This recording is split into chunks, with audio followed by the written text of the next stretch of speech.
محمد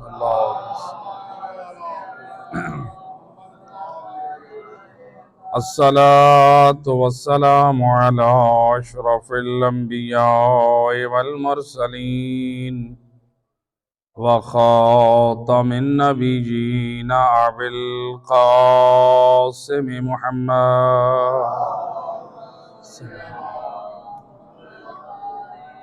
وأهل بيت الطيبين الطاهرين المعصومين المظلومين المنتجبين الذين أذهب الله عنهم الرجس وطهرهم تطهيرا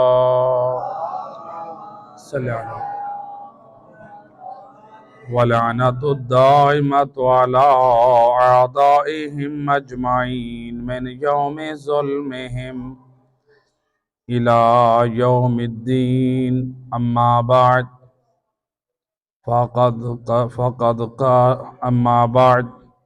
فقد قال رسول الله صلى الله عليه وآله وسلم في خطبة الشعبان يا أبا الحسن أفضل الأعمال في هذا الشهر الورع عن محارم اللہ. صلوات پڑھے محمد.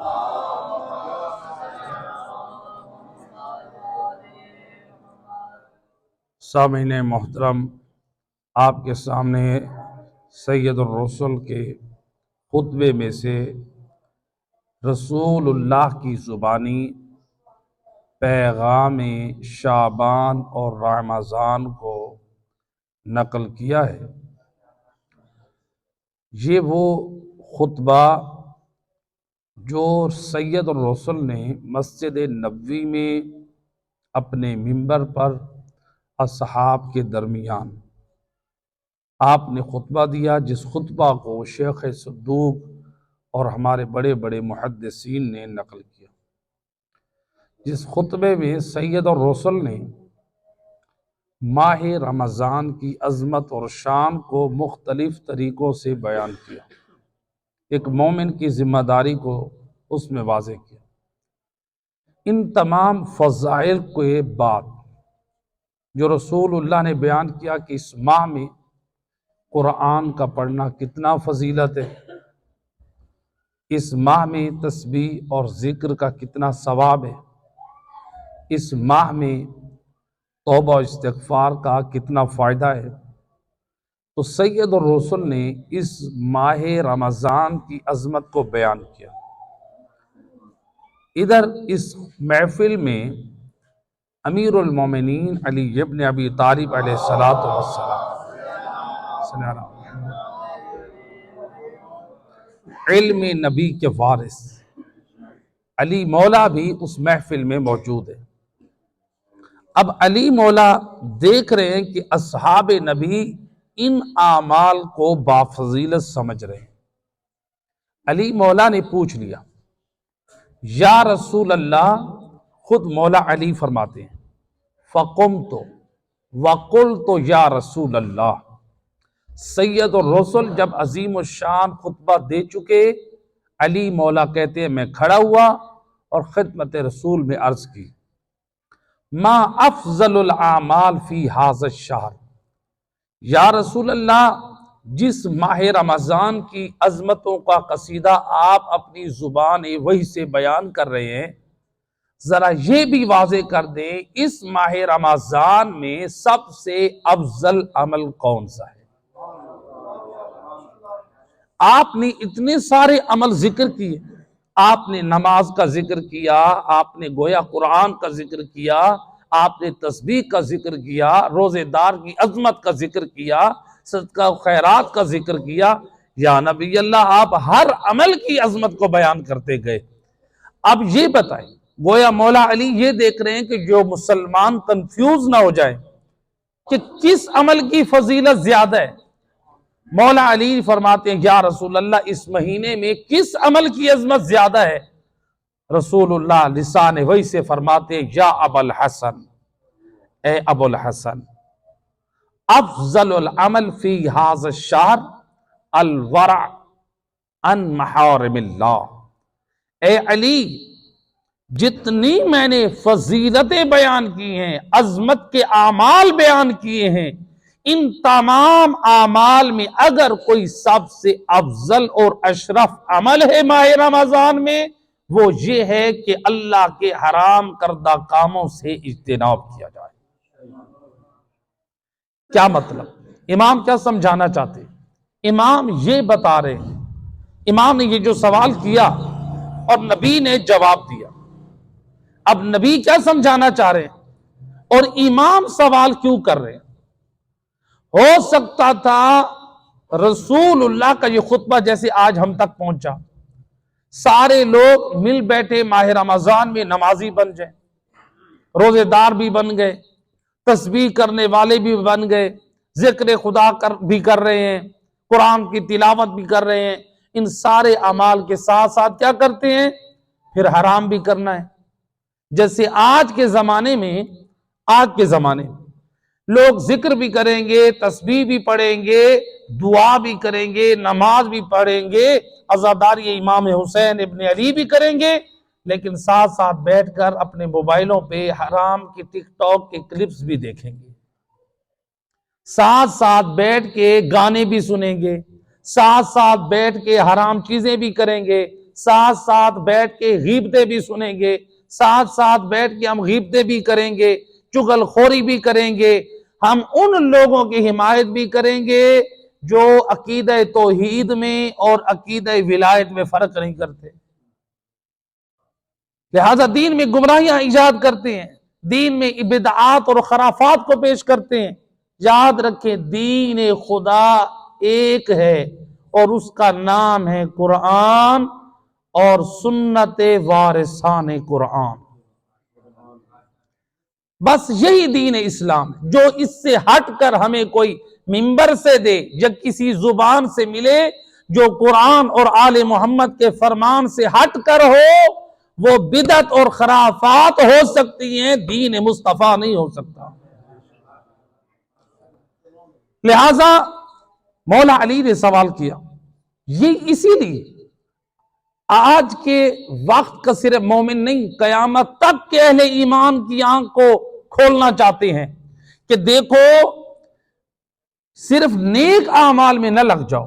رسول اللہ نے تو ترغیب دی نیک اعمال کی، اعمال صالح کی، تو مولا علی کو یہ خطرہ لاحق ہو رہا ہے کہ کہیں رسول اللہ کی امت اعمال صالح کو بھی انجام دے اور حرام کاموں کو بھی انجام دیتی رہے۔ مولا علی نے جب سوال کیا، نبی نے خبردار کیا، کیا فرمایا؟ اے علی بے شک یہ سارے اعمال بافضیلت ہے، یہ نماز، یہ روزہ، یہ ذکر، روزے دار کا مقام، اس ماہ میں تسبیح کا فائدہ، صدقہ و خیرات کا فائدہ، اس ماہ رمضان کے دن اور راتوں کی عظمت، تلاوت قرآن کا فائدہ، لیکن بتا دیا اے کلمہ گو مسلمانوں اس ماہ میں سب سے افضل کیا عمل ہے؟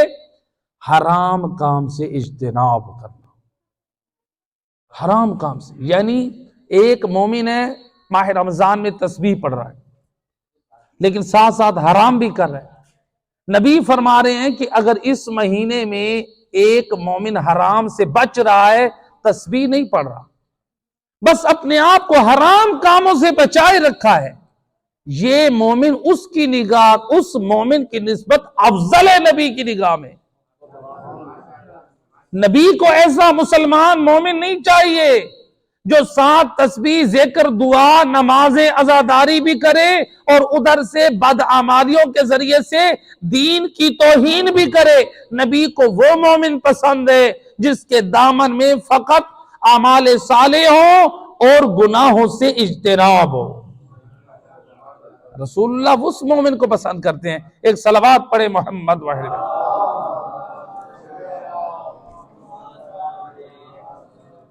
اب دیکھیں یہ یوم جمعہ ماہ شعبان المعظم، ماہ شعبان کا آخری یوم جمعہ، روایت ہے امام علی رضا علیہ السلام کے صحابی، اللہم صلی علی محمد، ہمارے 8ویں امام کے صحابی کہتے ہیں میں خدمت امام میں حاضر ہوا، امام علیہ الصلوۃ والسلام نے مجھے فرمایا یا ابا سل، اے ابا سل تجھے معلوم ہے ماہ شعبان کا اکثر جو ہے مہینہ گزر چکا ہے، اب کم وقت رہ گئے ماہ شعبان کا، اور یہ آخری جمعہ ماہ شعبان کا، یعنی جس جمعہ میں آج آپ یہ مجلس عزا سن رہے ہیں، آج کے دن یوم جمعہ آخری شعبان،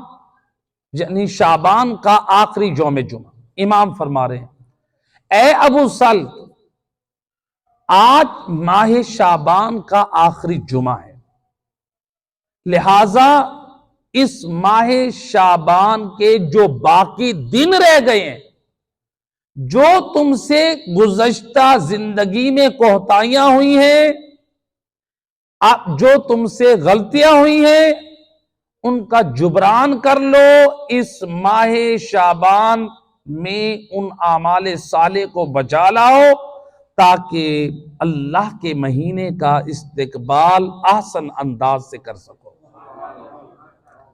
تو جو باقی دن رہ گئے آخری جمعہ ہے ماہ شعبان کا، امام فرماتے اے ابا سل اس باقی دنوں میں اہتمام کرو تاکہ ماہ رمضان کی برکتوں اور عظمتوں کو سمیٹ سکو، یعنی جو عظمتوں والا مہینہ ہے اس ماہ میں تم زیادہ سے زیادہ اہتمام کر سکو۔ اب امام علیہ السلام نے 10 نصیحتیں کی، 10 پیغام دیے۔ 8ویں امام اپنے زمانے میں اپنے صحابی ابا سل کو پیغام دے کر قیامت تک کے اہل ایمان کو پیغام دے رہے ہیں کہ دیکھو جو ماہ شعبان میں اپنے لیے کچھ نہیں کر سکے، غفلت کی زندگی میں وقت صرف کیا ہے، دین کو معمولی سمجھا ہے، اعمال واجب، اعمال صالحہ اور سنت کی پابندی نہیں کر سکے، جو باقی دن رہ گئے ہیں ان کو غنیمت سمجھو، ماہ رمضان سے پہلے ان اعمال کو انجام دو تاکہ ماہ رمضان کا استقبال ایک احسن انداز سے کیا جائے۔ امام فرماتے ہیں پہلی چیز یا ابا سل اس باقی دنوں میں، یعنی آج جو یوم جمعہ ہے، آج سے آغاز کر ماہ رمضان تک، جب ماہ رمضان تک صرف نہیں کرنا بلکہ ماہ رمضان میں تو اس کا سلسلہ بڑھ جانا چاہیے، یعنی امام بتا رہے ہیں ماہ رمضان جو عبادتوں کا مہینہ ہے، اس میں عبادت کا تمہارا رجحان، اللہ کی طرف رغبت اس قدر زیادہ ہو تاکہ تم ماہ رمضان میں زیادہ سے زیادہ اعمال کر سکو۔ لیکن امام فرماتے ہیں یہ جو دن باقی رہ گئے ان میں پہلا عمل کیا کرنا ہے؟ امام فرماتے ہیں یا ابا بصیر اکثر من الدعاء، اے ابو بصیر تمہاری زندگی میں زیادہ دعائیں ہونی چاہیے، کثرت سے دعا کرو، یعنی صبح دعا، دوپہر دعا، شام دعا، ہر وقت مومن کو دعا کرنی چاہیے۔ امام علیہ السلام تعلیم دے رہے ہیں، تاکید کر رہے ہیں کہ مومن کثرت سے دعا کرے۔ آج بعض لوگوں کو دعائے کمیل میں اگر جانے کا اتفاق ہو تو اتفاق سے، یعنی جو دیکھا جاتا ہے مشاہدے میں، بعض لوگ دعائے کمیل کے ورق پلٹ پلٹ کر دیکھتے ہیں کہ باقی کتنے ورق رہ گئے، دعا ختم ہو اور تبرک اور نیاز لے کر ہم گھر جائیں۔ اس کا مطلب ہے ہم عبادت کے لیے نہیں آ رہے ہیں، ہم تبرک اور نیاز کے لیے آ رہے ہیں، دعا کے ختم ہونے کا انتظار کر رہے ہیں، دعا ختم ہو تبرک اور نیاز لے کر گھر جائیں۔ لیکن امیر المومنین علی ابن ابی طالب اللہم صلی علی محمد، امام کی زندگی کیسی تھی؟ روایت میں ملتا ہے کہ امام دعائے کمیل ایک حالت سجدہ میں پڑھتے اور جب سجدے میں سر رکھتے تو آپ کی ریش مبارک آنسوں سے تر ہو جاتی، مسلح عبادت آنسوں سے تر ہو جاتا۔ یہ ہے امیر المومنین کی دعاؤں کا طریقہ۔ اور ہمارے چوتھے امام، امام زین العابدین علیہ السلام، امام علیہ السلام اپنی دعا و مناجات میں رب سے کیا مانگتے ہیں؟ ہم تو مانگتے ہیں نا، اے اللہ مجھے گاڑی دے دے، اے اللہ مجھے اچھا مکان دے دے، اے اللہ مجھے روزی دے دے، اے اللہ میری فلاں جگہ جاب ہو جائے۔ ہم اللہ سے یہ مانگتے ہیں۔ ہمارا مانگنا اور ہے، مانگیں۔ اہل بیت بھی ہمیں یہی تعلیم دیتے ہیں کہ اللہ سے سب کچھ مانگے، حلال اور جائز مانگے۔ لیکن امام اللہ سے کیا مانگ رہے ہیں؟ امام فرماتے اللہم ارزقنی لذت الدعا، اے میرا اللہ زین العابدین کو دعاؤں کی لذت عطا فرما۔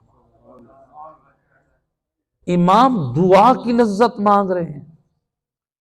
دیکھیے چوتھے امام کا اگر کلام صحیفہ سجادیہ اگر دیکھیں، ایک کلام قرآن جو جبرائیل امین لے کر قلب محمد پر آئے صلی اللہ علیہ وآلہ وسلم، ایک قرآن وہ جسے ہم پڑھتے ہیں، اور ایک ناطق کے قرآن کے الفاظ سے تفسیر قرآن، جسے ثانی قرآن، جسے بعد از کلام خدا احسن کلام کلام امام زین العابدین۔ یہ صحیفہ سجادیہ یہ وہ دعائیں ہیں جو زمین سے عرش الہی کی طرف گئی ہیں۔ اہل بیت کی دعاؤں کو پڑھیں، صحیفہ سجادیہ کو پڑھیں، اپنے گھر میں رکھیں۔ ہمارے چوتھے امام نے ہر پریشانی اور مصیبت اور ہر مناسبت کے اعتبار سے دعا تعلیم فرمائی ہے۔ اہل بیت نے ہمیں تنہا نہیں چھوڑا ہے، بتایا ہے رب سے کس موقع پر کیسے مانگو۔ لوگ ہوتے ہیں ہم اپنی اپنی مرضی اپنے اپنے طریقے ایجاد کر لیتے ہیں، کیسے دعا کریں، کس سے مانگیں، کیا مانگیں۔ ہمیں کیا دیکھنا ہے؟ آؤ چوتھے امام کی صحیفہ سجادیہ دیکھو، امام کیسے مانگ رہے ہیں اور کس طرح مانگ رہے ہیں، اللہ کی بارگاہ میں التجا کیسے کر رہے ہیں۔ لہٰذا جو وارثان ہیں ہمارے، ہم ان سے سیکھیں۔ ہمیں اپنے بڑے آبا و اجداد بزرگوں کی، باپ دادا کی باتیں یاد رہتی ہیں، ان کی سنتوں کو ختم نہیں کرتے، کہتے ہیں یہ ہمارے بڑوں کی یہ رائج کردہ چیز تھی، خبردار اس کو ختم نہیں کرنا۔ اس کی پاسداری کرتے ہیں جو محمد و آل محمد دین کے لیے قربانیاں دیتے رہے، جو دین کو۔ لہٰذا امام نے جو تعلیم دی، امام فرماتے اکثر من الدعا، اے ابا بصیر تیری دعا تو کثرت سے دعا کر۔ دوسرا امام علیہ السلام نے فرمایا والاستغفار، اے ابا بصیر جو باقی دن بچ گئے ہیں ان میں کثرت سے استغفار کر۔ استغفار کا مطلب یہ نہیں ہے ہم زبان سے کوئی گناہ کرتے کسی کو دیکھا تو ہم نے پڑھا استغفر اللہ ربی واتوب الیہ، یا ہم نے خود کہہ دیا استغفر اللہ ربی واتوب الیہ۔ استغفار کا مطلب ہے اللہ سے مغفرت طلب کرنا، صرف استغفار پڑھنا نہیں ہے بلکہ اللہ سے توبہ کرنی ہے۔ کیا مطلب؟ یعنی جو ہم سے واجبات چھوٹ چکے ہیں ان پر اللہ کی بارگاہ میں پیش ہو کر اپنے ان گناہوں پر نادم ہو، اللہ سے معافی مانگے اور نہ کرنے کا اللہ سے وعدہ کرے، اے اللہ تیری توفیق سے میں انشاءاللہ یہ گناہ انجام نہیں دوں گا۔ تو یہ ہے معنی استغفار، یعنی اللہ سے مغفرت طلب کرنا۔ بعض لوگ ہوتے ہیں کوئی گناہ کر رہا ہے، زبان کو ہاتھ لگا کے کانوں کو ہاتھ لگا دیا، توبہ توبہ، یہ استغفار نہیں ہے۔ استغفار یعنی گناہوں پہ اللہ سے معافی مانگنا۔ معافی مانگنے کا مطلب یہ نہیں ہے آپ پھر دوبارہ اس گناہ کو انجام دے دیں۔ اگر ہمارے دوستوں میں سے کوئی ہمارا دوست ہماری وعدہ خلافی کرے، اپنے ایمان سے بتائیں ہمیں وہ دوست اچھا لگتا ہے؟ جی ہمیں وہ دوست اچھا نہیں لگتا، ہم شکوہ کرتے ہیں۔ کیسی دوست ہو؟ ایک مرتبہ نہیں، دو مرتبہ نہیں، تین مرتبہ نہیں، بار بار تم میرے ساتھ وعدہ خلافی کرتے ہو. یعنی میرے ساتھ کوئی وعدہ خلافی کرے تو مجھے وہ انسان پسند نہیں ہے. میں رب کے ساتھ دن میں کتنی مرتبہ وعدہ خلافی کر رہا ہوں، توبہ توڑ رہا ہوں، کیا میں رب کو پسند ہوں؟ اللہ کی ذات پھر بھی انتظار کرتی ہے مرد مومن استغفار کرے، اللہ کی طرف پلٹ کر آئے. اللہ کتنا پسند کرتا ہے. روایت میں علماء نے نقل کیا ہے ایک حکایت. ایک مرد مومن، ایک جوان، گناہوں سے توبہ کرنے کا ارادہ کیا. کیسے کیا؟ ایک عالم دین کے درس مجلس میں کہ گناہوں پہ توبہ کرنا واجب ہے. اب اس عالم دین کے وعظ نے اس پر اثر کیا.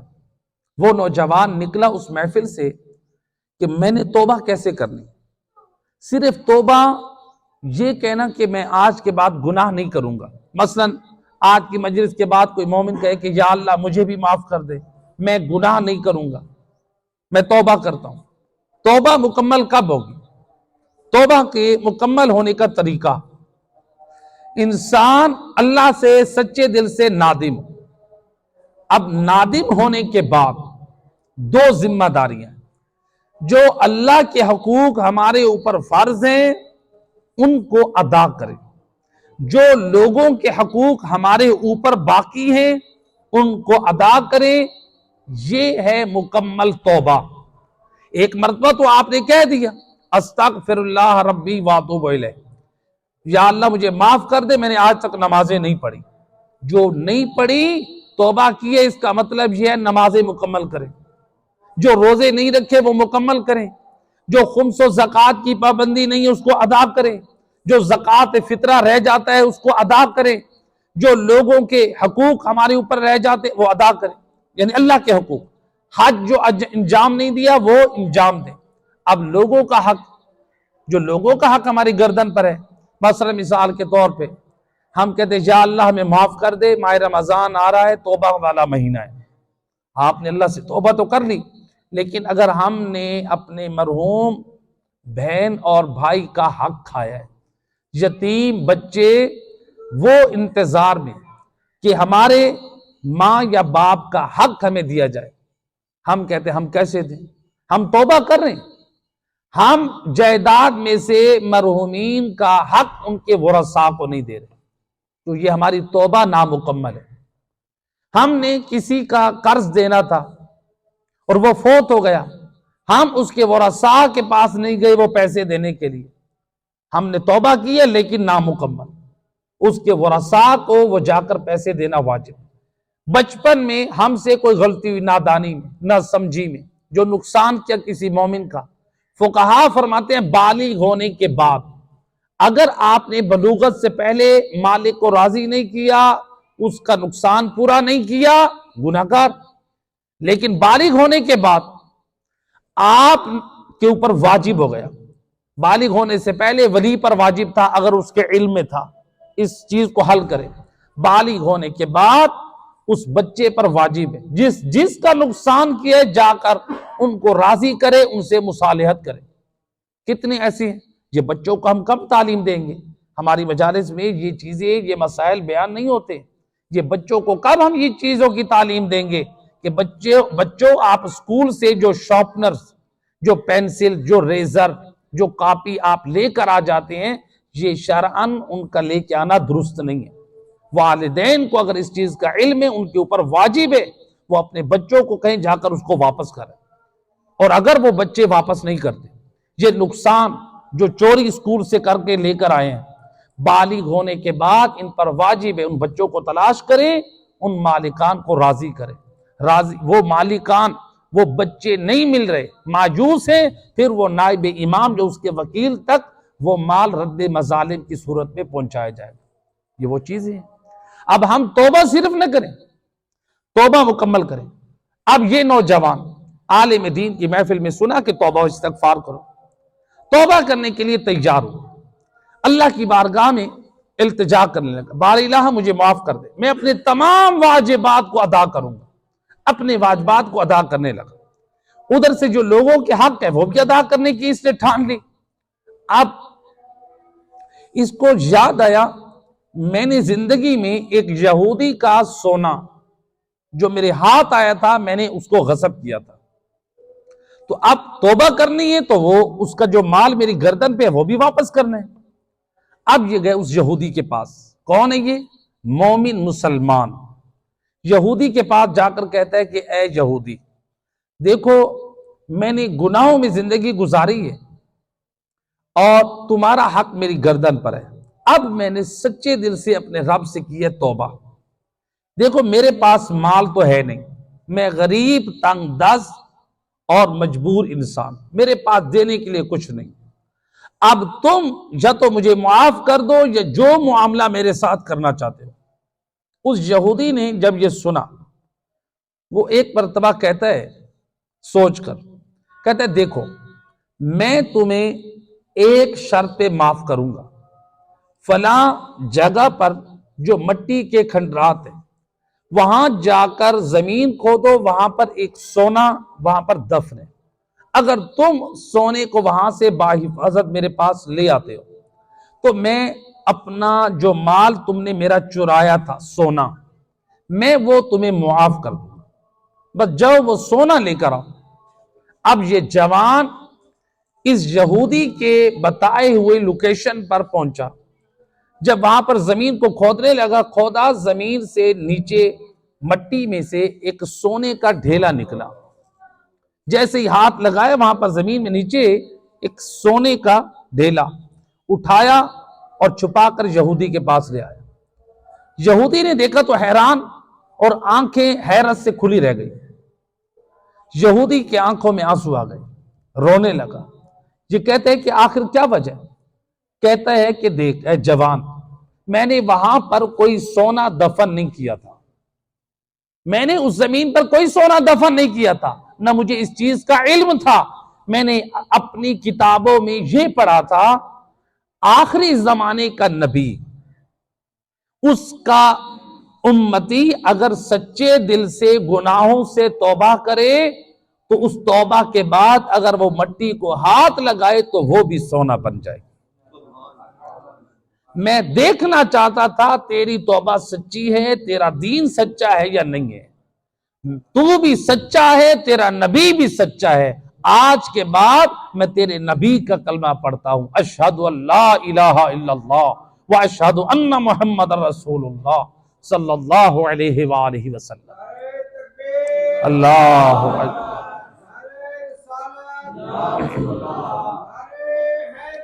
یا علی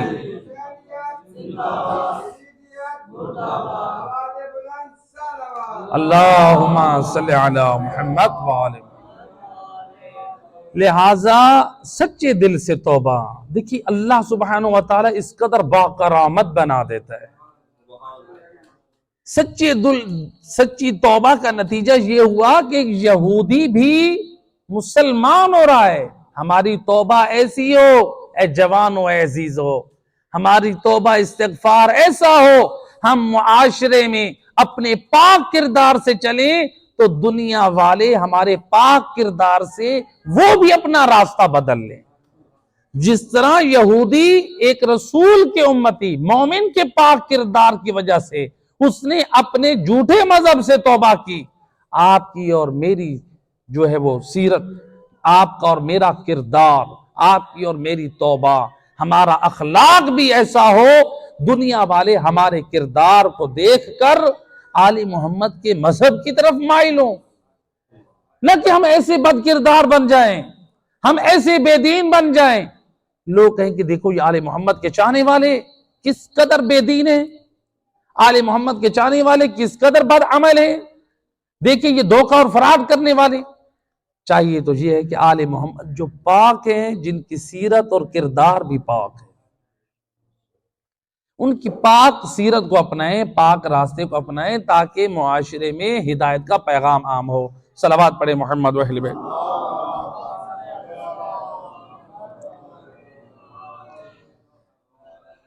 امام فرماتے ہیں دو چیزیں. امام نے حضرت ابو سلط سے فرمایا یا ابا سلط اکثر من الدعاء، پہلا کام دعا کرنا ہے، دوسرا والاستغفار. اے ابا سلط دوسرا کام استغفار کرنا ہے، اور تیسرا کام وتلاوت القرآن. اے ابو سلط تیسرا کام یہ ہے کہ تلاوت قرآن کر. یعنی امام کہہ رہے ہیں کہ کثرت سے تلاوت قرآن کرنی ہے. جو دن باقی رہ گئے تلاوت قرآن. جو سید الرسل کے خطبے کو میں نے عنوان کرا دیا تھا، اس خطبے میں تلاوت قرآن رسول اللہ نے ماہ رمضان میں تلاوت قرآن کا ثواب کیا ذکر کیا. دیکھیں امام تاکید کریں تلاوت قرآن کرو، اور رسول اللہ نے کیا فرمایا؟ سید الرسل فرماتے ہیں ماہ رمضان میں ایک آیت قرآن کی تلاوت کرنا اللہ کے نزدیک ایسے ہے جیسے ایک ختم قرآن کا ثواب. ایک آیت یعنی آپ نے صرف پڑھا بسم اللہ الرحمن الرحیم، آپ کو ایک ختم قرآن کا ثواب ملا. آپ نے پڑھا الف لام میم، آپ کو ایک ختم قرآن کا ثواب ملا. ذالک الکتاب لا ریب فیہ، آپ کو ایک اور ختم قرآن کا ثواب ملا. آپ نے سورۃ الحمد پڑھی، آپ کو 7 ختم قرآن کا ثواب ملا. ماہ رمضان میں اس قدر باعظمت مہینہ ہے، لہٰذا ماہ رمضان میں تلاوت قرآن اس سے پہلے آغاز کر دیں. قرآن صرف تلاوت نہ ہو. یاد رکھیں آج ہم اپنی بیٹیوں کی شادی کرتے ہیں، قرآن کو سایہ بناتے ہیں. ہم اپنے جوان کو کہیں بھیجنے لگتے ہیں باہر ملک، تو ہم کیا کرتے ہیں؟ قرآن کے سائے میں بھیجتے ہیں. ہم اسی طرح سے اپنے گھروں میں کوئی اور چیز ہو تو ہم قرآن کو بابرکت بناتے ہیں. اب دیکھیں ہم اپنے جوان کو قرآن کے سائے میں بھیج رہے ہیں، اپنی بیٹی کو قرآن کے سائے میں بھیج رہے ہیں. قرآن دین چاہتا ہے ہمارا جوان اس قرآن کے مطابق زندگی گزارے، نہ کہ اس کو صرف قرآن کے نیچے سے گزارے. قرآن چاہتے ہیں ہماری بیٹیاں قرآن پر زندگی گزاریں، نہ کہ ان کو قرآن کے نیچے سے گزاریں. یہ کہاں سے فکر آ رہی ہے ہمارے پاس؟ ہم قرآن کے نیچے سے گزار رہے ہیں. قرآن کے اوپر ہمارا عمل ہونا چاہیے. ایک صلوات پڑھے محمد و اہل بیت صلی اللہ علیہ. بار دیگر بآواز بلند صلوات.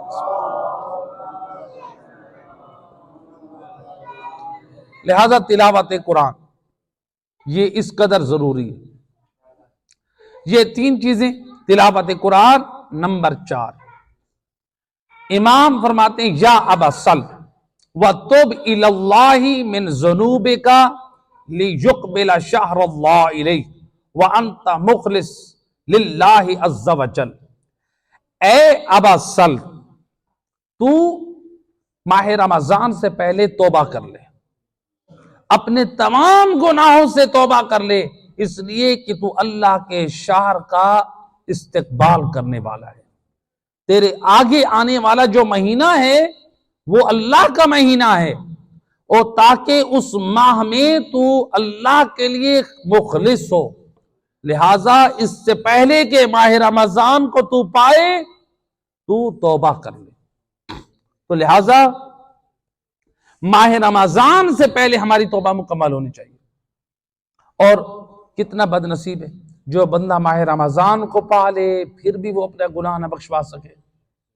اس لیے روایت ہے کہ ایک دن سید الرسل مسجد نبوی میں جب اپنے ممبر کی سیڑھیوں پہ چڑھنے لگے، ایک سیڑھی پہ رسول اللہ نے قدم رکھا، آپ نے فرمایا آمین. دوسری سیڑھی پہ قدم رکھا، فرمایا آمین.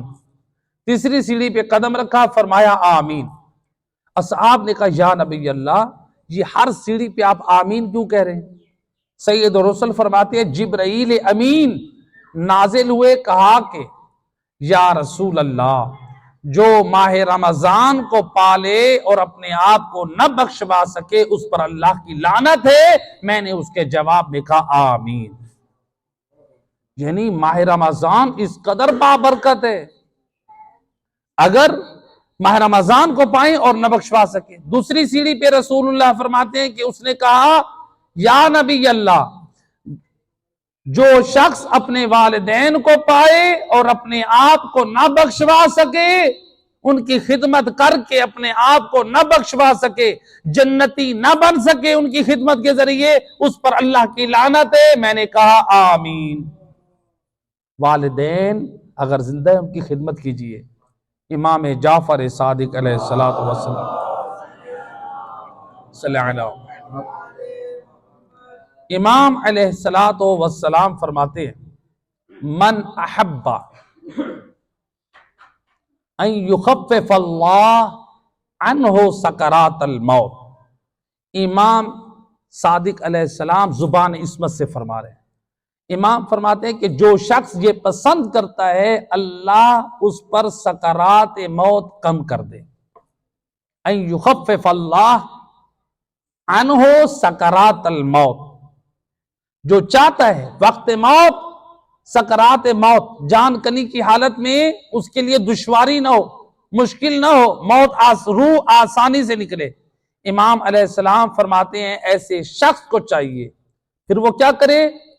امام فرماتے ہیں فَلْيَكُنْ، اس کو چاہیے وہ ایسا بن جائے لِقَرَابَتِهِ وَصُولًا، رشتہ داروں کے ساتھ صلہ رحمی کرنے والا بن جائے، وَلِوَالِدَيْهِ بَارًّا، والدین کے لیے نیک بن جائے، یعنی ان کے ساتھ نیکی اور احسان کرنے والا بن جائے۔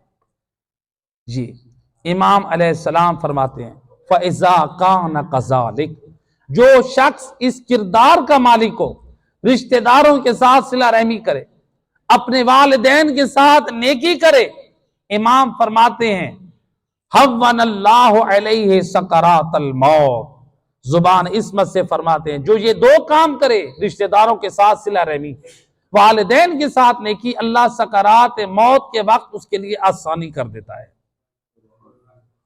وَلَمْ يَصُبْهُ، اور اللہ اس کو نہیں پہنچائے گا، کہاں؟ وَلَمْ يَصُبْهُ، ایک صلوات پڑھے محمد و اہل بیت، اللہم صلی علی وَلَمْ يَصُبْهُ فِي حَيَاتِهِ فَقْرٌ أَبَدًا، امام فرماتے اس کی زندگی میں کبھی بھی تنگ دستی نہیں آئی۔ آج ہر مومن کہتا ہے کہ مولانا صاحب ہمیں کوئی ایسا وظیفہ اور عمل بتائیں جس سے تنگ دستی، پریشانی، بے روزگاری دور ہو جائے۔ امام صادق علیہ السلام فرماتے ہیں کسی وظیفے اور ذکر کی ضرورت نہیں ہے، بہترین وظیفہ جو امام صادق اپنی زبان سے دے رہے ہیں، فرماتے ہیں والدین کے ساتھ نیکی کرنے والے بن جاؤ، رشتہ داروں کے ساتھ صلہ رحمی کرنے والے بن جاؤ، تمہاری زندگی میں فقر کبھی نہیں آئے گا، موت کے وقت آسانی ہوگی، اس کی ضمانت میں امام دے رہا ہوں۔ اللہم صلی علی محمد۔ لہذا سید الرسل دوسری سیڑھی پہ چڑھ رہے تھے تو والدین کی جو آنکھ ہیں ان کے حق میں لعنت کی، آپ نے آمین کی۔ تیسری سیڑھی پہ یا نبی اللہ، جب آپ قدم رکھ رہے تھے تو آپ نے آمین کیوں کہا؟ فرماتے ہیں کہ جبرائیل امین نے کہا یا رسول اللہ، جو آپ کا نام سنے اور پھر آپ کی ذات پہ صلوات نہ بھیجی اس پر اللہ کی لعنت ہے۔ صلوات پڑھ دے محمد اللہم صلی علی محمد۔ لہٰذا امام علیہ السلام نے یہ 4 چیزیں تعلیم دی، یعنی ٹوٹل 10 ہے۔ پہلی چیز کیا کرنی ہے؟ دعا کثرت سے۔ نمبر 2 استغفار، نمبر 3 تلاوت قرآن، نمبر 4 امام فرماتے ہیں توبہ کرو، ماہ رمضان سے پہلے توبہ مکمل کر لو، اور نمبر 5 امام علیہ السلام فرماتے ہیں لا تدعن امانتا فی عنقک الا ادیتها، امام علیہ السلام فرماتے ہیں، اے ابا سلط، تیری گردن پہ کسی مومن کی امانت باقی نہیں ہونی چاہیے۔ ایسا نہ ہو یعنی کوئی مومن آپ کے پاس پیسے امانت رکھے اور آپ اس میں بے ایمانی کر لیں، آپ اس کو اپنی ضرورت میں استعمال کر لیں۔ کتنے لوگ ہیں بیچارے آ کر روتے ہیں، مولانا صاحب ہم نے تو فلاں شخص کو دیندار سمجھ کے، دیانتدار سمجھ کے ہم نے اس کے پاس امانت رکھی اور وہ ہماری امانت میں خیانت کر بیٹھا۔ ہم نے اسے کہا کہ ٹھیک ہے اجازت ہے آپ استعمال کر لیں لیکن میری ضرورت کے وقت مجھے واپس کر دینا، لیکن لوگ روتے ہیں۔ امام فرماتے ہیں ایسا کردار نہیں ہونا چاہیے، اگر امانت ہے اس کو ادا کریں۔ لوگوں نے اگر آپ کو بات کی امانت دی ہے وہ بھی امانت ہے۔ لوگ کہتے ہیں کہ خبردار یہ بات آگے نہ بتائیں، اس کو آگے نقل کرنا یہ خیانت ہے۔ لوگوں نے مال دیا ہے، کوئی چیز رکھی ہے آپ کے پاس، آپ نے اس کو بغیر اجازت کے استعمال کیا، وہ یہ آپ امانت میں خیانت کر رہے ہیں۔ جب تک مالک راضی نہ ہو امانت میں خیانت یہ حرام اور گناہ ہے۔ تو دیکھیں لوگوں نے مثال کے طور پہ اسلام کتنا پیارا مذہب ہے، کتنا پیارا دین ہے، وہ کہہ رہا ہے کہ کسی کے مال میں خیانت نہ کریں، ایسے کہ نہیں؟ یعنی آپ میرے پاس 100 روپے رکھتے، آپ میرے پاس 1,00,000 روپے رکھتے، اگر میں اس میں خیانت کرتا ہوں، آپ لوگ کہیں کہ یہ مولانا صاحب کیسے عالم دین ہے، یہ نجب سے یہی پڑھ کر آئے ہیں، ہماری امانتوں میں خیانت کر رہے ہیں۔ آپ کہیں گے کہ ہم ان کے پیچھے نماز نہیں پڑھتے، ہم آج سے ان کی مجلس نہیں سنیں گے۔ یقیناً اگر خیانت کر رہا ہوں تقاضا بھی یہی ہے کہ جو خیانت کرتا ہے اس کے پیچھے نماز درست نہیں ہے، ایسے ہے کہ نہیں؟ اگر میں آپ کے اموال میں خیانت کر رہا ہوں میرے پیچھے نماز درست ہے؟ نہیں ہے۔ اگر میں اللہ کے دین پہنچانے میں خیانت کر رہا ہوں بتائیں پھر میرے پیچھے نماز کیسے جائز ہے؟ فکر کیا کریں۔ جو لوگ آپ کو بات بتا رہے ہیں ممبر سے یا کسی مقام سے، وہ قرآن اور رسول اور آل رسول کے فرمان میں خیانت تو نہیں کر رہے۔ جتنے بڑے نام اور شان والا ہو اگر خیانت کر رہا ہے اس کے پیچھے نماز جائز نہیں ہے۔ لہذا ایک یہ بات ہو گئی۔ دوسری بات ہم سب کے لیے کیا، اگر مال کوئی امانت رکھے تو ہم کہتے ہیں کہ یہ خیانت جائز نہیں ہے۔ اللہ نے کتنی چیزیں ہمیں امانت دی ہیں، یہ آنکھ اللہ کی امانت ہے، یہ زبان اللہ کی امانت ہے، یہ ہاتھ اللہ کی امانت ہے، پورا جسم اللہ کی امانت ہے۔ ہم اللہ کی منشا کے خلاف کام کر رہے ہیں، ہم کتنے اللہ کی خیانت کاری کر رہے ہیں۔ ہمارے پیسوں میں کوئی خیانت کرے ہم اس سے راضی نہیں ہیں، بتائیں ہم اللہ کی روزانہ خیانت کر رہے ہیں، آنکھوں کا غلط استعمال کریں، زبان سے جھوٹ اور غیبتیں کریں، ہاتھ سے ظلم کریں، منہ سے ہم غلط کاریاں کریں اور اپنے جسم کو غلط کاموں میں ہم لگا لیں، بتائیں ہم کتنی خیانت کر رہے ہیں۔ کیا ہماری بخشش ہوگی؟ صرف یہ نہ دیکھیں میرے مال میں کسی نے خیانت کی ہے وہ خیانت کار ہے، آپ یہ دیکھیں ہم اللہ کی کتنے خیانت کار ہیں، ہم اس کی امانتوں میں کتنا غلط کام کر رہے ہیں۔ صلوات پڑھ دے محمد و اہل بیت۔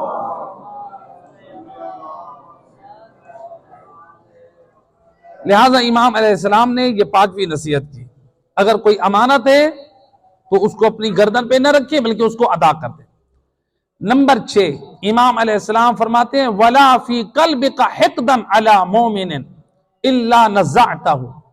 امام فرماتے ہیں اے ابا سلط، خبردار ماہ رمضان کے آنے سے پہلے تیرے دل میں کسی مومن کے لیے عداوت نہیں ہونی چاہیے، کسی مومن کے لیے نفرت نہیں ہونی چاہیے۔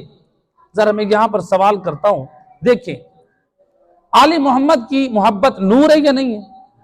اللہ کی محبت نور ہے، اللہ رسول اور اہل بیت کی محبت پاک ہے، جی پاک ہے۔ میرا اور آپ کا ایمان ہے کہ نہیں ہے؟ اللہ رسول اور اہل بیت کی محبت پاک ہے کہ نہیں ہے؟ پاک ہے۔ اچھا جب وہ پاک ہے، یہ مومن سے عداوت رکھنا، بغض رکھنا، بغض اور عداوت یہ پاک ہے یا نجس ہے؟ جی تو پھر آپ پاک چیز کے ساتھ نجس چیز کو کیوں رکھتے ہیں؟ اور صرف یہ ایمان نہ رکھیں کہ قرآن کے ساتھ نجس ہاتھ نہ لگائیں، یہ بھی ایمان رکھیں جس دل میں اللہ رسول آل رسول کی محبت ہے اس دل میں علی والا محب کی بغض اور نفرت بھی نہیں ہونی چاہیے۔ ایمان رکھتے ہیں آل محمد کی محبت پاک ہے، ان کی ولایت پاک ہے، اللہ کی محبت پاک ہے، پھر مومن کا بغض کیوں رکھتے ہیں؟ مومن سے عداوت کیوں رکھتے ہیں؟ لہٰذا مومن سے عداوت نہ رکھے، مومن سے بغض نہ رکھیں۔ اللہ کے رسول فرماتے ہیں جو کسی مومن سے لڑائی جھگڑا کرتا ہے وہ میرے ساتھ جنگ کے لیے تیار ہو جاتا ہے۔ رسول کے لیے جنگ کے لیے کون تیار ہوا تھا؟ ابو جاہل، ابو لہب اور بڑے بڑے مشرکین اور منافقین نبی کے سامنے آئے تھے تلواریں نکال کر، وہ آئے تھے۔ نبی فرماتے ہیں مومن کے ساتھ لڑائی کرنے والا ایسے ہے جیسے مجھ مصطفیٰ کے ساتھ جنگ کرنے والا ہے۔ درگزر کریں، آل محمد نے درگزر کا درس دیا ہے۔ کوئی اگر آپ کے ساتھ زیادتی کر رہا ہے نا، آپ خدا پر چھوڑ دیں۔ اتنا عظیم قرآن کا پیغام ہے، ان اللہ مع الصابرین، اللہ فرماتا ہے تم صبر کرو میں تمہارے ساتھ۔ دنیا لاکھ تمہاری دشمن اور مخالف بن جائے، اللہ کہتا ہے تم صبر کرو میں تمہارے ساتھ ہوں، وہ اپنی ناکامیوں میں خود نامراد ہو جائے گا۔ اللہ اکبر۔ قرآن تو ہمیں ہدایت کا پیغام دیتا ہے، آل محمد ہمیں اصلاح کا پیغام دیتے ہیں، لہٰذا مومن سے عداوت نہ ہو۔ امام فرما رہے ہیں اے ابو سلط، اے ابا سلط، اپنے دل کو مومن کے حقد، کینہ اور بغض اور عداوت سے پاک کر لے۔ یہ چھٹی امام نے ذمہ داری بتائی۔ ساتویں امام علیہ السلام فرماتے ہیں وَلَا ذَنْبًا وَأَنْتَ مُرْتَقِبُهُ إِلَّا قَلَعْتَ عَنْهُ۔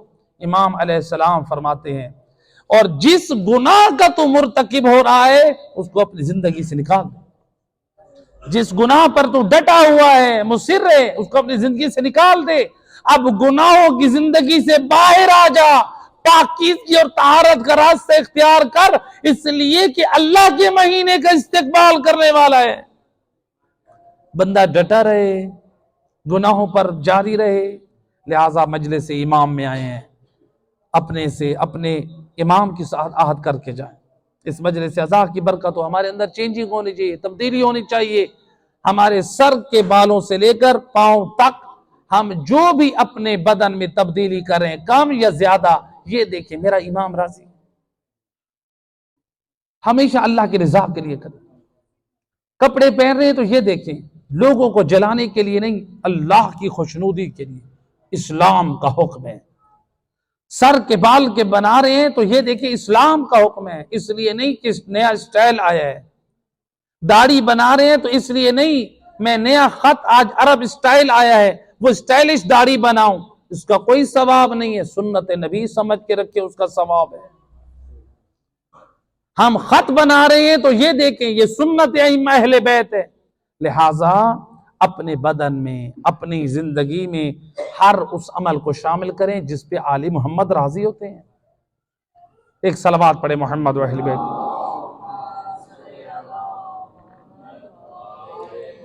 گناہوں پر مصر نہ رہیں، گناہوں سے اپنے آپ کو باہر نکالیں، لہٰذا پاکیزگی کی زندگی گزاریں۔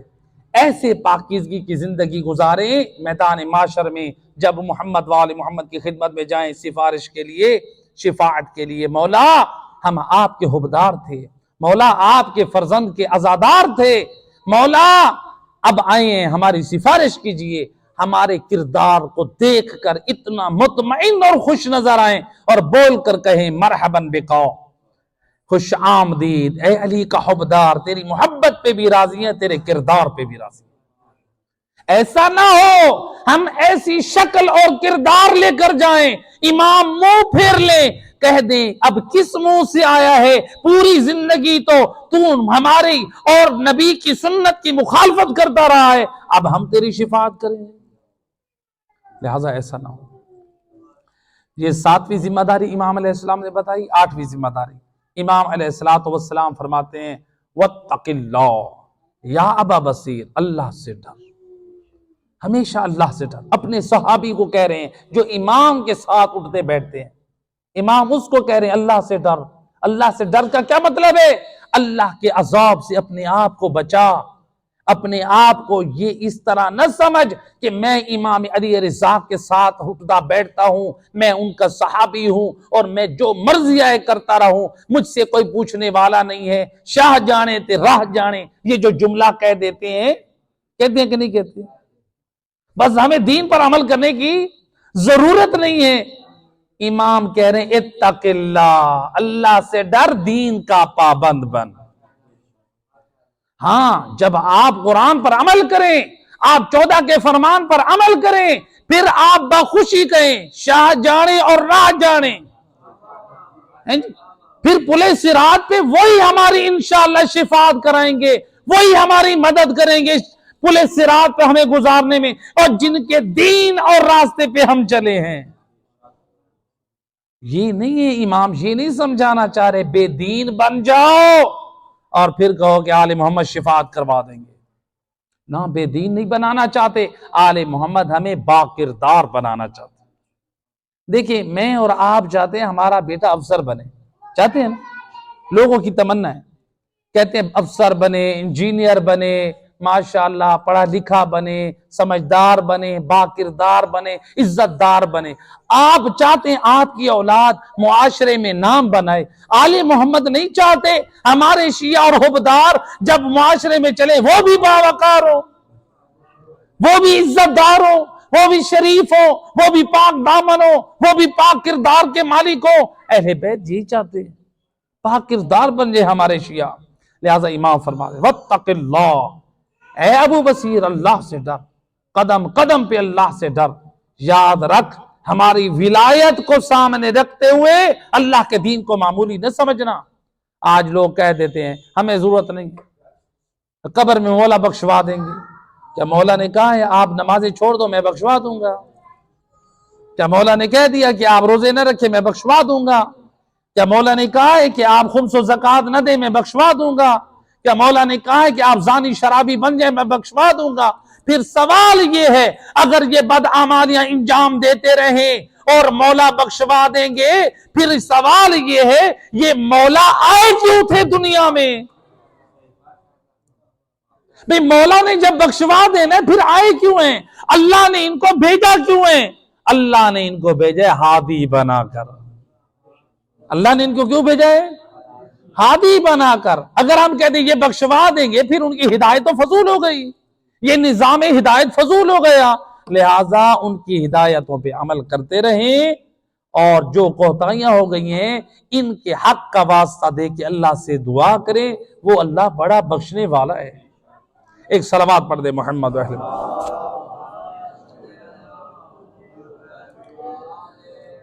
9ویں چیز امام فرماتے یا ابا سلط وتوکل علیہ فی السر امرک وعلی وعلانیتک، اے ابا بصیر ہمیشہ اللہ کی ذات پر توکل کر، ہر حالت میں اللہ پہ توکل کر۔ اور فرمایا ومن یتوکل علی اللہ فہو حسبہ، جو اللہ پہ توکل کرتا ہے، بھروسہ کرتا ہے، اللہ اس کو کافی ہو جاتا ہے۔ امام فرماتے ہیں اللہ پہ بھروسہ کر، ہمیشہ اللہ پہ بھروسہ کر۔ لوگوں پہ بھروسہ، اپنے کام پہ بھروسہ نہ کریں۔ جاب لگ گئی ہے یہ نہ کہیں اب میں نے بڑا تیر مار دیا ہے، آپ نے کوئی ڈگری حاصل کر لی ہے یہ نہ کہیں میں نے کمال کر لیا ہے، نہیں، یہ کہیں اے کریم اللہ میں نے یہ ڈگری کی ہے، اب میری عزت و کرامت کو باقی رکھتے ہوئے مجھے حلال روزگار عطا فرما۔ یہ ہونا چاہیے، اللہ پہ یہ بھروسہ اور توکل ہونا چاہیے۔ آپ نے بزنس سٹارٹ کیا یہ نہ کہیں میں نے بزنس سٹارٹ کیا ہے اب ماشاءاللہ میرے پاس پیسوں کی ریل پیل ہوگی، نہیں، اے بار الہ میں تیرا عاجز بندہ ہوں، میں نے یہ بزنس سٹارٹ کیا ہے، اپنے فضل و کرم سے مجھے حلال روزی عطا فرما۔ یہ ہونا چاہیے، اللہ پہ توکل اور بھروسے کا دے۔ یہ مطلب ہے مولا علی علیہ السلام فرماتے ہیں علی والو میں علی نے پورے قرآن کا خلاصہ ایک آیت میں پایا ہے، من یتوکل علی اللہ فہو حسبہ، جو اللہ پہ بھروسہ کرتا ہے اللہ اس کو کافی ہو جاتا ہے۔ مولا علی فرما رہے ہیں اللہ پہ بھروسہ اور توکل کرے، ہر کام اللہ پہ بھروسہ، لوگوں پہ بھروسہ، اللہ پہ بھروسہ کرے۔ ملتا ہے کہ کچھ پہلا زمانہ ہے، کچھ لوگ جا رہے تھے اللہ کے گھر کی زیارت کے لیے، پہلے زمانے میں لوگ جاتے تھے، جیسے امام حسین علیہ السلام نے 25 حج کیے تھے پیدل۔ امام نے کتنے حج کیے تھے؟ امام حسین 25 حج پیدل کر رہے ہیں۔ آج مولا حسین کے ماننے والے ایک حج پہ بھی نہیں جاتے، یہ مولا حسین کو کیا جواب دیں گے؟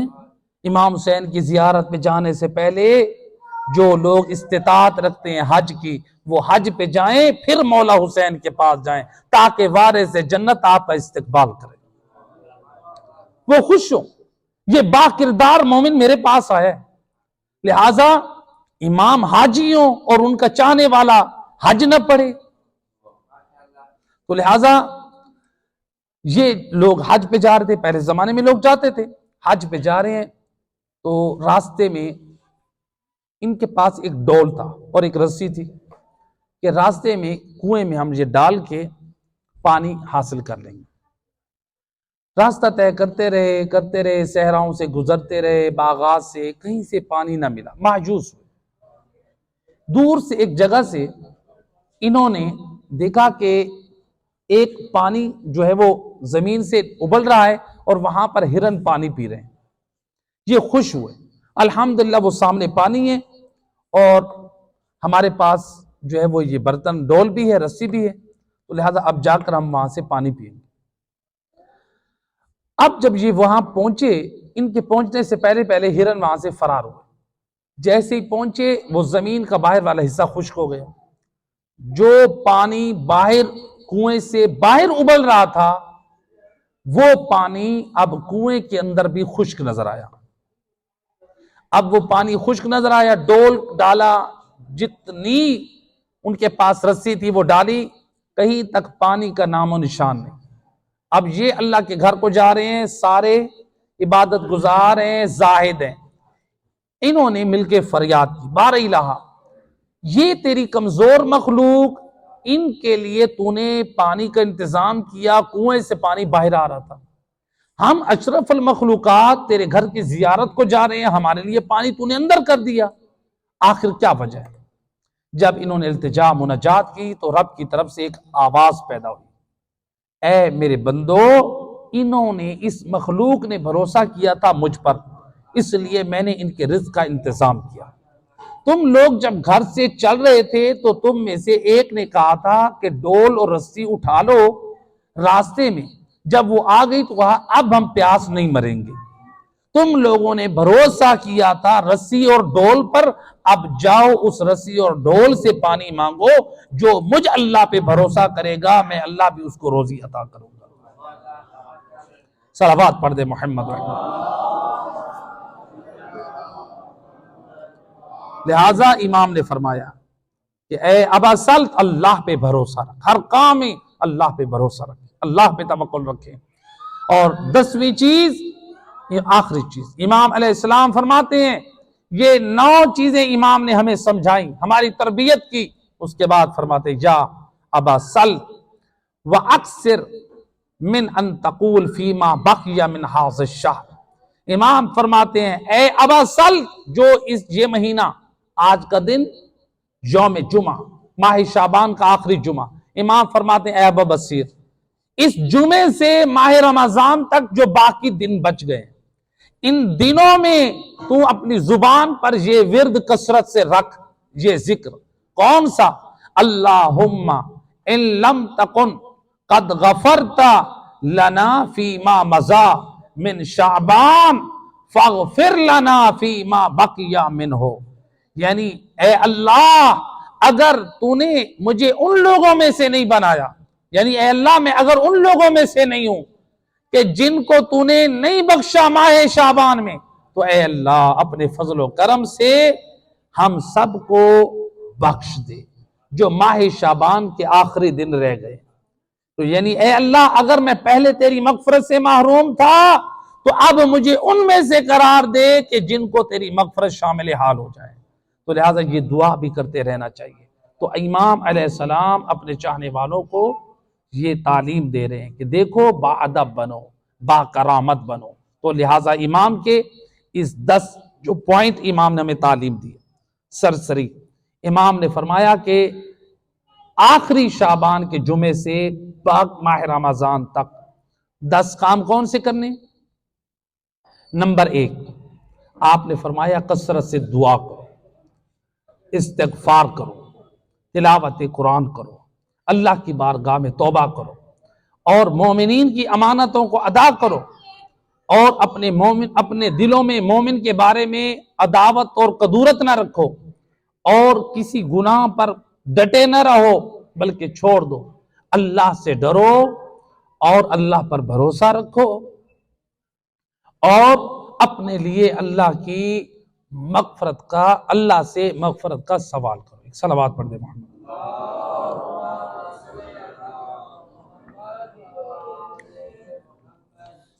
اس دین کو بچانے کے لیے آل محمد نے بڑا خرچ کیا ہے، اور ان قربانیوں میں قربانی علی کی بیٹی زینب کی۔ اجرکم علی اللہ عزادارو۔ شام غریبہ جناب زینب عالیہ پہ کیسے مصائب کے پہاڑ گزرے۔ ابھی تو دن کے مصائب کم نہ پڑے تھے کہ رات کے مصائب شروع۔ شام غریبہ علی کی بیٹی نماز ادا کرنا چاہتی ہے، لیکن کیسے نماز ادا کرے؟ روایت کہتی ہے وہ چادریں تو جل چکی ہیں، خیام جل چکے ہیں، اب علی کی بیٹی کیا کرے؟ روایت کہتی ہے نظرت یمیناً و شمالا، علی کی بیٹی کبھی دائیں دیکھتی ہے تو کبھی بائیں دیکھتی ہے۔ دن کو بھی بی بی کی یہی پریشانی تھی، کبھی دائیں تو کبھی بائیں، ہے کسی طرح سے میرا بھیا بچ جائے، اے ہمارے خیام بچ جائے۔ لیکن اب اس وقت علی کی بیٹی کی بے قراری کیسی ہے؟ کبھی دائیں دیکھا تو کبھی بائیں دیکھا۔ معلوم ہے علی کی بیٹی کو ہائے میرے اب بھائی مارے گئے، ہائے اصحاب حسین مارے جا چکے ہیں، اب کوئی مرد نہ بچا ہے سوائے امام زین العابدین کے، ہے وہ بھی بستر مرض پر ہے۔ لیکن علی کی بیٹی بے قرار کیوں ہے؟ بی بی کبھی دائیں دیکھتی ہے تو کبھی بائیں دیکھتی ہے۔ مقتل کی روایت کہتی ہے وہ اس وجہ سے بی بی دیکھ رہی تھی شاید مجھے وضو کے لیے پانی مل جائے اور میں وضو کر کے نماز ادا کروں، لیکن میں قربان علی کی بیٹی اور تیری عظمت اور دین کی پابندی، جب پانی کے ملنے سے مایوس ہوئی، روایت کہتی ہے فتیممت علی ارض کربلا، اور بی بی نے زمین کربلا کی ریت پر آپ نے تیمم کیا اور بغیر ردا کے پہلی نماز اور بی بی زینب نے پڑھی، اے اللہ کو گواہ کر کے کہہ رہی ہے او میرا اللہ زینب کی پہلی نماز ہے، اور جو بے مکنا چادر پڑھ رہی ہے، اور میں عرض کروں گا بی بی اے زندگی کی یہ پہلی نماز بے مکنا چادر، ہے رات کا اندھیرا ہے، یہ بی بی کی یہ پہلی نماز بڑی مشکل تھی، لیکن جب آئے 11 محرم کا دن آیا، ہے سر پہ چادر نہیں ہے، ہے بھائی کے قاتل سامنے ہے اور سر کے بال کھلے ہیں، علی کی بیٹی کے ہاتھ میں رسن بند ہے، اے بی بی نے کھلے صحرا میں نماز پڑھی۔ اجرکم علی اللہ، ہے عزادارو، ہے یہ علی کی بیٹی ہے کہ یہ اور نماز کا دوسرا انداز تھا، ہے یہ اس سے بھی سخت اور مشکل تھا۔ اجرکم علی اللہ عزادارو، لیکن میرے چوتھے امام فرماتے ہیں اور راستے میں ہے سواری پہ بھی میری پھپھی نے اور نافلہ نماز تک نہ چھوڑا، ہے علی کی بیٹی ہے ناکاؤں پہ سوار ہے، ناکا کی پشت پہ سوار ہے، بے محمل ہے، بھائی کے قاتل ہے، او بازاروں میں درباروں میں ہے بی بی کی سواری گزری ہے اور بی بی مختلف راستوں سے گزری ہے، لیکن جہاں بھی وقت نماز آتا ہے علی کی بیٹی نماز کو ادا کرتی ہے۔ کتنی مجبور تھی علی کی بیٹی، ہے کتنی مجبور تھی۔ روایت کہتی ہے جب 11 محرم کو جب یہ قافلہ روانہ ہونے لگا ہے، بیویوں کے ہاتھ پسے گردن باندھ دیے گئے۔ علی کی بیٹی نے کیا کیا سنو گے عزادارو، روایت کہتی ہے ان بندھے ہوئے ہاتھوں کی بیویوں کو علی کی بیٹی ہر بی بی کی ناکا کے قریب کھڑی ہوتی اور وہ بیویاں بی بی کا سہارا لے کے وہ اپنی سواریوں پہ سوار ہوتے، اور جب آیا وقت علی کی بیٹی کا اے ہاتھ بندھے ہیں اور بی بی کیسے سوار ہو۔ روایت کا جملہ یہ منظر دیکھا میرے بیمار امام کربلا امام زین العابدین نے ہے خود کو زمین کربلا پہ گھسیٹنا شروع کیا، اس ناکا کے قریب آئے اور جس ناکا پہ علی کی بیٹی نے سوار ہونا ہے یا اپنی کمر کو پشت ناکا سے لگا دیا۔ پھپھی اماں وہ اپنا قدم میرے کعبے پہ رکھ دیجئے، اجرکم علی اللہ زادارو۔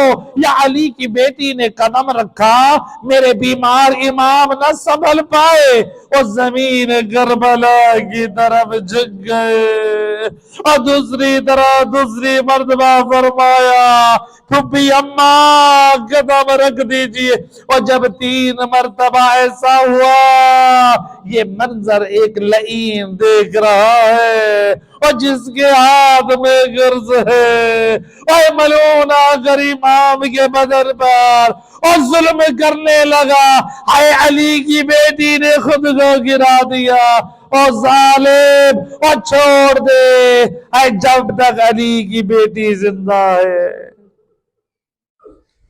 الا لعنت اللہ علی القوم الظالمین وسيعلم الذين ظلموا أي منقلب ينقلبون۔ اے